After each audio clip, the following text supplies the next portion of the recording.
Channel. ನಾನು ನಿಮ್ಮ ಪ್ರೀತಿಯ ಭವ್ಯ. ಎಲ್ಲರೂ ಹೇಗಿದ್ದೀರಾ? ಎಲ್ಲರೂ ಚೆನ್ನಾಗಿದ್ದೀರಾ ಅಂತ ಅಂದ್ಕೊಳ್ತಾ ಇದ್ದೀನಿ. ನಾನು ಕೂಡ ತುಂಬಾ ಚೆನ್ನಾಗಿದ್ದೀನಿ. ಇವತ್ತು 2 ದಿನದ ಒಂದು ವಿಡಿಯೋನ ನಾನು ನಿಮ್ಗಳ ಹತ್ರ ಶೇರ್ ಮಾಡ್ಕೊತಾ ಇದ್ದೀನಿ. ಸೊ ನನ್ನ ಮಗನ ಬರ್ತಡೇ ಇದೆ, ಅವತ್ತಿನ ಹಿಂದಿನ ದಿನದ ಒಂದು ವಿಡಿಯೋ ಹಾಗೆಯೇ ಬರ್ತಡೇ ದಿನದ ಒಂದು ವಿಡಿಯೋನು ಕೂಡ ನಾನು ನಿಮ್ಗಳ ಹತ್ರ ಶೇರ್ ಮಾಡ್ಕೊತಾ ಇದ್ದೀನಿ.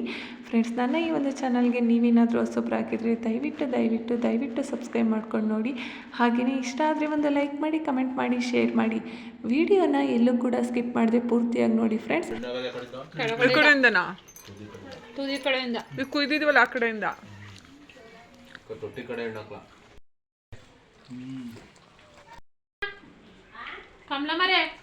ನಮ್ಮ ಅಮ್ಮನ ಮನೆಯಲ್ಲಿ ಹಲಸಿನ ಹಣ್ಣನ್ನು ಯಾವತ್ತೂ ಕೂಡ ದುಡ್ಡು ಕೊಟ್ಟು ತಿಂದಿಲ್ಲ. ಸೊ ಇವಾಗ ದುಡ್ಡು ಕೊಟ್ಟು ತಿಂತಾಯಿದ್ವಿ. ಅಂದರೆ ಇವಾಗ ಮರ ಇಲ್ಲ, ಮರನ ಕೆಡವಾಕಿದ್ದಾರೆ. ಸೊ ಹಾಗಾಗಿ ದುಡ್ಡು ಕೊಟ್ಟು ತೊಗೊಂಬಂದಿದ್ದಾರೆ. ಅದರಲ್ಲೂ ನನ್ನ ಮಗ ಹಲಸಿನ ಬೇಕು ಅಂತ ಹಠ ಮಾಡುತ್ತಂತೆ, ಹಾಗಾಗಿ ದುಡ್ಡು ಕೊಟ್ಟು ತೊಗೊಂಬಂದಿದ್ದಾರೆ. ತುಂಬಾ ಚೆನ್ನಾಗಿತ್ತು ಹಲಸಿನ ಹಣ್ಣು. ಸೊ ಈ ಥರ ಟೇಸ್ಟು ನಮಗೆ ನಮ್ಮ ಮನೇಲಿ ಮರ ಇತ್ತು. ಸೊ ಆ ಮರದಲ್ಲಿ ಹಣ್ಣು ಸಿಗ್ತೈತಿ ಈ ಥರ ಟೇಸ್ಟಿಗೆ. ಆ ಮರ ಕೆಡೋದ್ಮೇಲೆ ಈ ಥರ ಟೇಸ್ಟ್ ಹಲಸಿನ ಹಣ್ಣು ನಾವು ತಿಂದೇ ಇರಲಿಲ್ಲ. ಸೊ ತುಂಬ ವರ್ಷ ಆದಮೇಲೆ ಈ ಥರ ಟೇಸ್ಟಿಂದ ಹಲಸಿನ ಹಣ್ಣು ತಿಂದಿದ್ದು. ಸೊ ಒಂದೊಂದು ಮರದ ಒಂದೊಂದು ಥರ ಟೇಸ್ಟ್ ಇರುತ್ತೆ. ಇದು ನಮಗೆ ನಮ್ಮ ಮನೇಲಿ ಇದ್ದಂಥ ಮರದಲ್ಲಿ ಬಿಡ್ತಿತ್ತಲ್ಲ ಆ ಥರ ಹಣ್ಣಿಂದು ಟೇಸ್ಟು ಸಿಕ್ಕಿದೆ. ಸೊ ಇನ್ನು ನನ್ನ ತಂಗಿ ಮಗಳು ಮಲ್ಗಿದವಳು ಎದ್ದು ಬಂದು ಹಲಸಿನ ಹಣ್ಣು ತಿಂತಾ ಇದ್ದಾಳೆ. ಇನ್ನು ನನ್ನ ಮಗಳು ಎದ್ದಿರಲಿಲ್ಲ. ನಾವೆಲ್ಲರೂ ಕೂಡ ಹಲಸಿನ ಹಣ್ಣು ತಿಂತಾಯಿದ್ವಿ. ಈ ರೀತಿ ಒಟ್ಟಿಗೆ ಕೂತ್ಕೊಂಡು ತಿನ್ನೋದು ಅಂತ ಅಂದರೆ ಎಷ್ಟು ಚೆನ್ನಾಗಿರುತ್ತೆ ಅಲ್ವಾ. ಮಧ್ಯಾಹ್ನ ಊಟಕ್ಕೆ ಸೊಪ್ಪಿನ ಸಾಂಬಾರು ಇತ್ತು, ಅದಕ್ಕೆ ರೈಸು ಮತ್ತು ಮುದ್ದೆನ ಮಾಡಿಕೊಂಡು ಊಟ ಮಾಡಿ ಮನೆ ಕೆಲಸ ಎಲ್ಲ ಮುಗಿಸ್ಕೊಂಡು ಮಕ್ಕಳನ್ನೆಲ್ಲ ಮಲಗಿಸಿ. ಇವತ್ತು ನನ್ನ ಮಗನಿಗೆ ರಜಾ, ಅಂದರೆ ಭಾನುವಾರ ಆಗಿತ್ತು. ಸೊ ಹಾಗಾಗಿ ಅವನು ಸ್ಕೂಲ್ಗೆ ಹೋಗಿರಲಿಲ್ಲ. ಇನ್ನು ನಮ್ಮ ಮುದ್ದು ಜಾಸ್ತಿ ಹೊತ್ತು ಮಲ್ಕೊಳ್ಳಿಲ್ಲ, ಸ್ವಲ್ಪ ಹೊತ್ತು ಅಷ್ಟೇ ಮಲಗಿ ಎದ್ದು ಬಂದಿದ್ದಾಳೆ. ಅವಳಿಗೆ ಹಲಸಿನ ಹಣ್ಣು ಅಂತಂದರೆ ತುಂಬಾ ಇಷ್ಟ. ಸೊ ಕೂತ್ಕೊಂಡು ನಮ್ಮ ಜೊತೆಗೆ ಹಲಸಿನ ಹಣ್ಣು ತಿಂತಾ ಇದ್ದಾಳೆ. ಒಂದು ಕೂಡ ಕುಯ್ಯೋದು ಬೇಡ ಅಂತ ಹೇಳಿ ಅದನ್ನು ಕುಯ್ದು ಇನ್ನರ್ಧ ಹಾಗೆ ಇಟ್ಕೊಳ್ತಾ ಇದ್ದೀವಿ, ತಿನ್ನೋದಕ್ಕಾಗುತ್ತೆ ಅಂತ ಹೇಳಿ. ಇನ್ನು ರಾತ್ರಿ ಊಟಕ್ಕೆ ಸ್ವಲ್ಪ ಚಿಕನ್ ಬಿರಿಯಾನಿ ಹಾಗೆಯೇ ಚಿಕನ್ ಫ್ರೈನ ಮಾಡ್ಕೊಂಡಿದ್ದೀವಿ.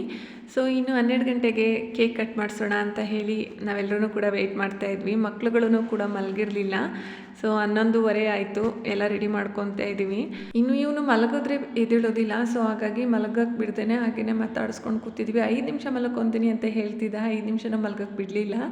ಸೊ ಫೈನಲಿ ಕೇಕ್ ಕಟ್ ಮಾಡೋದಕ್ಕೆ ಅಂತೆಲ್ಲ ರೆಡಿ ಮಾಡ್ಕೊತಾ ಇದ್ದೀವಿ. ನಮ್ಮ 2 ಪಿಲ್ಟಾರಿಗಳು ಅವ್ರದ್ದೇ ಬರ್ತಡೇ ಅನ್ನೋ ಥರ ಓಡಾಡ್ತಿದ್ದಾರೆ. ಮನೇಲಿ ಮಕ್ಳುಗಳು ಓಡಾಡ್ಕೊಂಡಿದ್ರೇ ಅದೊಂದು ಸಂಭ್ರಮ, ತುಂಬ ಚೆನ್ನಾಗಿರುತ್ತೆ. ಮಕ್ಕಳು ಬೇಗ ಮಲಗಿಬಿಡ್ತಾರೆ ಅಂತ ಹೇಳಿ ಬೇಗ ಅಂದರೆ ಒಂದು 11:30 11:15 ಕಟ್ ಮಾಡಿಸೋಣ ಅಂತೇಳಿ ಕೇಕ್ನ ತೊಗೊಂಡ್ವಿ. ಆದರೆ ಅವ್ರೇನು ಮಲಗುವಂಗೇನು ಇರಲಿಲ್ಲ, ಸುಮ್ಮನೆ ಚೆನ್ನಾಗಿ ಆಟ ಆಡ್ಕೊಂಡಿದ್ರು. ಸೊ ಹಾಗಾಗಿ ಮಾಮೂಲಿಯಾಗಿ ಲೇಟಾಗಿಯೇ ಕಟ್ ಮಾಡ್ತಾಯಿದ್ವಿ ಕೇಕ್ನ. ಸೊ ಇನ್ನು ಅವರಿಬ್ರು ಹಠ ಮಾಡ್ತಾಯಿದ್ರು, ನಾನು ಅಂತ ಅವ್ನ ಪಕ್ಕದಲ್ಲಿ ಕೂತ್ಕೊಳ್ಳೋದಕ್ಕೆ. ಇನ್ನು ಕೇಕ್ ಕಟ್ ಮಾಡೋದಕ್ಕೆ ನಂದು ಬರ್ತಡೇ ಅಂತ ಹಠ ಮಾಡ್ಕೊಂಡು ಕೂತಿದ್ದು. ಹೇಗೋ ಸಮಾಧಾನ ಮಾಡಿ ಇಬ್ರು ಜೊತೆಲಿ ಕೂರಿಸಿದ್ದೀವಿ.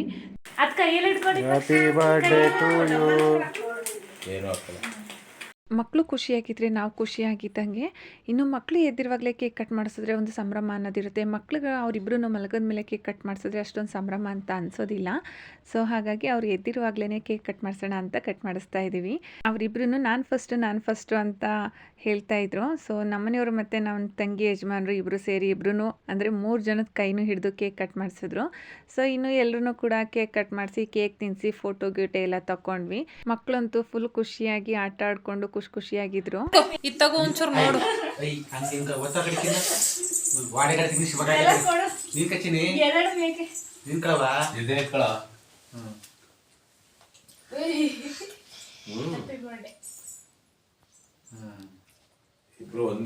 ಇನ್ನು ಎಲ್ಲರೂ ಕೂಡ ಕೇಕ್ ಕಟ್ ಮಾಡಿಸಿ ಕೇಕ್ ತಿನ್ನಿಸಿದ್ದೆಲ್ಲ ಆಯಿತು. ಹಾಗೆಯೇ ಫೋಟೋ ಎಲ್ಲ ತೊಗೊಂಡಿದ್ದಾಯಿತು.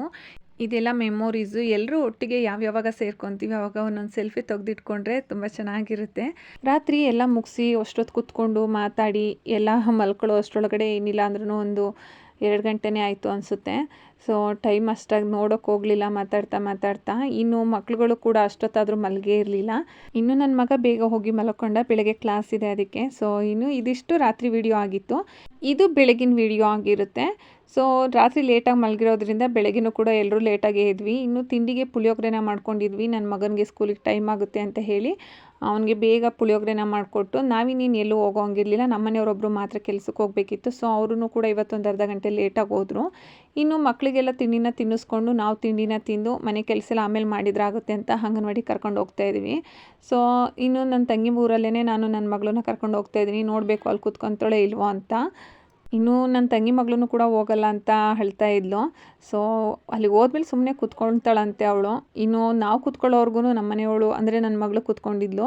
ಬಿಟ್ಟು ಬರುವಾಗ ಹೇಳ್ತಾ ಇದ್ಲು, ಇನ್ನು ನಮ್ಮೂರಲ್ಲೇ ಹೋಗ್ತಾ ಇರಲಿಲ್ಲ, ಇನ್ನು ಇಲ್ಲಿ ಹೊಸ ಜನ ಅಲ್ಲಿ ಕೂತ್ಕೊತಾಳ. ಸರಿ ಅಂತೇಳಿ ನನ್ನ ತಂಗಿ ಮಗಳನ್ನ ಅಲ್ಲೇ ಬಿಟ್ಬಿಟ್ಟು ಇನ್ನು ನನ್ನ ಮಗಳನ್ನ ಕರ್ಕೊಂಬಂದು ಅವಳೊಬ್ಬಳೇ ಆದರೆ ಸುಮ್ಮನೆ ಆಟ ಆಡ್ಕೊಂಡಿದ್ಲು. ಜೋಕಾಲಿ ಎಲ್ಲ ಇತ್ತು, ಸೊ ಅಲ್ಲಿ ಆಟ ಆಡ್ಕೊಂಡಿದ್ಲು. ಇನ್ನು ತೊಳೆ ಬಟ್ಟೆ ಎಲ್ಲ ವಾಷಿಂಗ್ ಮಿಷಿನ್ಗೆ ಹಾಕಿ ಮನೆಯೆಲ್ಲ ಕ್ಲೀನ್ ಮಾಡ್ಕೊಂಡ್ವಿ. ಇನ್ನು ಮಧ್ಯಾಹ್ನ ಊಟಕ್ಕೆ ರೆಡಿ ಮಾಡ್ತಾ ಇದ್ಲು ನನ್ನ ತಂಗಿ. ನಾನು ಮನೆಯೆಲ್ಲ ಕ್ಲೀನ್ ಮಾಡಿದೆ. ಹಾಗೆಯೇ ಇನ್ನು ಸಂಜೆಗೆ ಇವತ್ತು ಚಿಕನ್ನು ಏನು ಬೇಡ ಅಂತ ಹೇಳಿದ್ರು. ಅಂದರೆ ಇವರು ನನ್ನ ತಂಗಿಯವ್ರು ಯಾರೂ ಸೋಮವಾರ ಚಿಕನ್ನು ಮಟನ್ನು ತಿನ್ನಲ್ಲ, ಹಾಗಾಗಿ ಪ್ಲ್ಯಾನ್ ಚೇಂಜ್ ಆಯಿತು.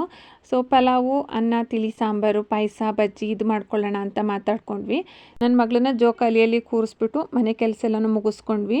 ಇತ್ತೀಚೆಗಷ್ಟೇ ಟೈಲರಿಂಗ್ ಮಿಷಿನ ರೆಡಿ ಮಾಡಿಸ್ಕೊಂಬಂದು ಕೊಟ್ಟಿದ್ದೆ. ಸೊ ಮತ್ತೇನೋ ಪ್ರಾಬ್ಲಮ್ ಆಗಿದೆ ಅಂತ ಹೇಳಿದ್ಲು. ಸೊ ಏನಾಗಿದೆ ನೋಡೋಣ ಅಂತ ಬಂದು ನೋಡ್ತಾ ಇದ್ದೆ. ಸರಿ ಅಂತೇಳಿ ಟೀ ಇಟ್ಕೊಂಬಂದಿದ್ದಾಳೆ ಕುಡಿಯೋಣ ಅಂತ. ಟೀ ಕುಡಿತಾ ಸ್ವಲ್ಪ ಹೊತ್ತು ಮಾತಾಡಿ ಆಮೇಲೆ ಮಿಷಿನ್ನ ರೆಡಿ ಮಾಡ್ತಾ ಇದ್ದೀನಿ. ಸೊ ಫ್ರೆಂಡ್ಸ್, ನಿಮ್ಗೇನಾದ್ರೂ ಟೈಲರಿಂಗ್ ಮಿಷಿನ್ನು ಇವಾಗ ಏನಾದರೂ ಸೌಂಡ್ ಆಗಿ ಅಥವಾ ವೀಲ್ ಏನಾದರೂ ತಿರುಗ್ದೇನೆ ಏನಾದರೂ ಪ್ರಾಬ್ಲಮ್ ಆಗಿದೆ ಅಂತ ಅಂದರೆ ಸೊ ಟೈಲರಿಂಗ್ ಮಿಷಿನ್ನ ಹೇಗೆ ಮನೆಯಲ್ಲೇ ನಾವು ರೆಡಿ ಮಾಡ್ಕೊಳ್ಳೋದು ಅಂತ ಒಂದು ವಿಡಿಯೋನ ಅಪ್ಲೋಡ್ ಮಾಡಿದ್ದೀನಿ. ನಿಮ್ಗೆ ಏನಾದರೂ ತಿಳ್ಕೊಬೇಕು ಅಂತ ಅನಿಸಿದ್ರೆ ನನ್ನ ಈ ಒಂದು ಚಾನಲಲ್ಲಿ ಆಲ್ರೆಡಿ ಅಪ್ಲೋಡ್ ಮಾಡಿದ್ದೀನಿ. ಬೇಕಿದ್ರೆ ಡಿಸ್ಕ್ರಿಪ್ಷನ್ನಲ್ಲೂ ಕೂಡ ಒಂದು ಲಿಂಕನ್ನು ಹಾಕಿರ್ತೀನಿ. ಬಹಳ ಸುಲಭವಾಗಿ ಯಾವ ರೀತಿ ಮಿಷಿನ ರೆಡಿ ಮಾಡ್ಕೊಳ್ಳೋದು ಅಂತ ನಾನು ತೋರಿಸ್ಕೊಟ್ಟಿದ್ದೀನಿ. ಇನ್ನು ರಾತ್ರಿ ಊಟಕ್ಕೆ ಎಲ್ಲದನ್ನು ರೆಡಿ ಮಾಡ್ಕೊತಾ ಇದ್ದೀವಿ. ಸೊ ಒಂದು ಕಡೆಗೆ ಪಲಾವು, ಬಜ್ಜಿಗೆ ಮತ್ತು ಮೊಸರು ಗೊಜ್ಜು, ಇನ್ನು ತಿಳಿ ಸಾಂಬಾರು, ರೈಸು ಮಾಡೋಣ ಅಂತ ಮಾತಾಡ್ಕೊಂಡಿದ್ವಿ. ನನ್ನ ತಂಗಿ ಅಡುಗೆ ಎಲ್ಲ ರೆಡಿ ಮಾಡ್ತಾ ಇದ್ಲು. ನಾನು ಡೆಕೋರೇಷನ್ ರೆಡಿ ಮಾಡೋಣ ಅಂತ ಪಕ್ಕದ ಮನೆಯಲ್ಲಿ ರೆಡಿ ಮಾಡ್ತಾ ಇದ್ದೆ. ನಮ್ಮ ಅಮ್ಮವ್ರೂ ಕೂಡ ಸಂಜೆ ಒಂದು 8 ಗಂಟೆಗೆಲ್ಲ ಬಂದರು. ಸೊ ಡೆಕೋರೇಷನ್ ಎಲ್ಲ ರೆಡಿ ಮಾಡ್ತಾ ಇದ್ದೀನಿ. ಇಬ್ಬರು ಮಕ್ಕಳನ್ನ ಇಟ್ಕೊಂಡು ಮಾಡೋದು ತುಂಬಾ ಕಷ್ಟ. ನಮ್ಮ ಮನೆಯವ್ರು ನಿಂತ್ಕೊಂಡು ಫೋಟೋ ತೆಗಿತಾ ಇದ್ದಾರೆ ರೆಡಿ ಮಾಡಿರೋದನ್ನು ನೋಡಿಕೊಂಡು. ಸ್ವಲ್ಪನೂ ಹೆಲ್ಪ್ ಮಾಡಲಿಲ್ಲ. ಸೊ ಬಂದು ಕಮೆಂಟ್ ಮಾತ್ರ ಹೇಳ್ತಾರೆ, ಹಂಗೆ ಮಾಡಿದ್ಯಾ ಹಿಂಗೆ ಮಾಡಿದ್ಯಾ ಅಂತ. ಇನ್ನು ನನ್ನ ಮಗನ ಫ್ರೆಂಡ್ಸ್ ಎಲ್ಲರೂ ಕೂಡ ಬಂದಿದ್ರು. ಆ ಕಡೆ ನನ್ನ ತಂಗಿನೂ ಕೂಡ ಅಡುಗೆ ಕೆಲಸ ಎಲ್ಲ ಮುಗಿಸಿದ್ಲು. ಸೊ ನಂದು ಕೂಡ ಡೆಕೋರೇಷನ್ ಎಲ್ಲ ಮುಗ್ದಿತ್ತು. ಸೊ ಕೇಕ್ ಎಲ್ಲ ತಂದಿಟ್ಟು ಕೇಕ್ ಕಟ್ಟಿಂಗಿಗೆ ಎಲ್ಲ ರೆಡಿ ಮಾಡ್ತಾ ಇದ್ದೀವಿ. ನನ್ನ ತಂಗಿ ಮಗಳು ಹಾಗೆಯೇ ನನ್ನ ಮಗಳು ಡೆಕೋರೇಷನ್ ಎಲ್ಲ ನೋಡಿ ಫುಲ್ ಖುಷಿಯಾಗಿ ಆಟ ಆಡ್ಕೊಂಡಿದ್ರು. ಸೊ ಬರ್ತ್ಡೇ ಎಲ್ಲ ಕೇಕ್ ಎಲ್ಲ ಕಟ್ ಮಾಡಿಸೋದೆಲ್ಲ ವಿಡಿಯೋ ನಿಮ್ಗಳ ಹತ್ರ ಶೇರ್ ಮಾಡ್ಕೊಂಡಿದ್ದೀನಿ, ನೋಡ್ಬೋದು.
ಇದಿಷ್ಟು ನನ್ನ ಮಗನ ಬರ್ತಡೆಯ ಒಂದು ವಿಡಿಯೋ ಆಗಿತ್ತು. ಸೊ ಈ ಒಂದು ವಿಡಿಯೋ ನಿಮಗೆಲ್ಲ ಇಷ್ಟ ಆಗುತ್ತೆ ಅಂತ ಭಾವಿಸ್ತಾ ಇದ್ದೀನಿ. ಗ್ರ್ಯಾಂಡಾಗಿ ಏನು ಮಾಡಿಲ್ಲ, ಮನೆಯವರು ಸಿಂಪಲ್ಲಾಗಿ ಮಾಡ್ಕೊಂಡಿದ್ದೀವಿ. ಫ್ರೆಂಡ್ಸ್, ನನ್ನ ಈ ಒಂದು ಚಾನಲ್ನ ನೀವೇನಾದರೂ ಸಬ್ಸ್ಕ್ರೈಬ್ ಮಾಡದೆ ನೋಡ್ತಾ ಇದ್ದರೆ ದಯವಿಟ್ಟು ಸಬ್ಸ್ಕ್ರೈಬ್ ಮಾಡ್ಕೊಂಡು ನೋಡಿ. ಹಾಗೆಯೇ ಇಷ್ಟ ಆದರೆ ಒಂದು ಲೈಕ್ ಮಾಡಿ, ಕಮೆಂಟ್ ಮಾಡಿ, ಶೇರ್ ಮಾಡಿ. ಎಲ್ಲೂ ಕೂಡ ಸ್ಕಿಪ್ ಮಾಡದೆ ಪೂರ್ತಿಯಾಗಿ ನೋಡಿದ್ದಕ್ಕೆ ಧನ್ಯವಾದಗಳು.